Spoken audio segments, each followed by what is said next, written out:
السلام علیکم دوستوں میں افتخار رفیع اور میں اس وقت پھر افطار سے پہلے روزے کی حالت میں واک کر رہا ہوں. آج میں ایک بات سوچ رہا تھا, میں بڑی اہم بات تھی, میں نے کہا میں آپ سے شیئر کرتا ہوں. بات یہ ہے کہ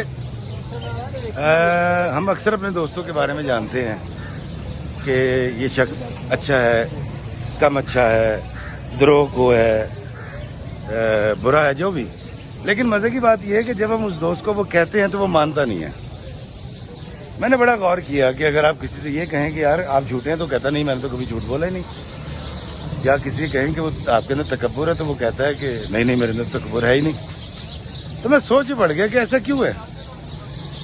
تو مجھے جو بات سمجھ آئی وہ بڑی مزے کی تھی, میں نے کہا آپ سے شیئر کرتا ہوں. وہ یہ تھی کہ تمہیں نہیں پتا ہوتا کہ وہ کوڑا ہے, اور چوسے کو نہیں پتا ہوتا کہ وہ میٹھا ہے. مطلب تمبا یا نیم کو نہیں پتا ہوتا کہ وہ کڑوا ہے, اور چوسے کو نہیں پتا ہوتا کہ وہ میٹھا ہے.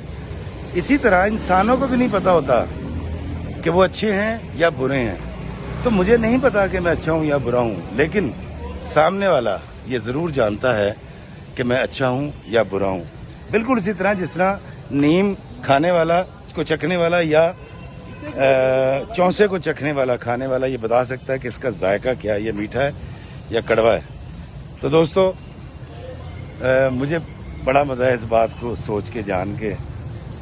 یقیناً آپ جیسے کسی بھائی نے کوئی عقل کی بات کی ہوگی, اس سے میں نے سیکھا ہوگا کہ اگر نیم کو یہ پتا ہوتا کہ وہ کڑوی ہے تو وہ یقیناً کوئی مٹھاس کا اہتمام کرتی, اپنے اندر ڈال لیتی. تو دوستو آج کی بات جو تھی مجھے لگی آپ سے شیئر کروں. اللہ ہمیں آسانیاں عطا فرمائے اور آسانیاں تقسیم کرنے کا شرف عطا فرمائے. آمین. السلام علیکم.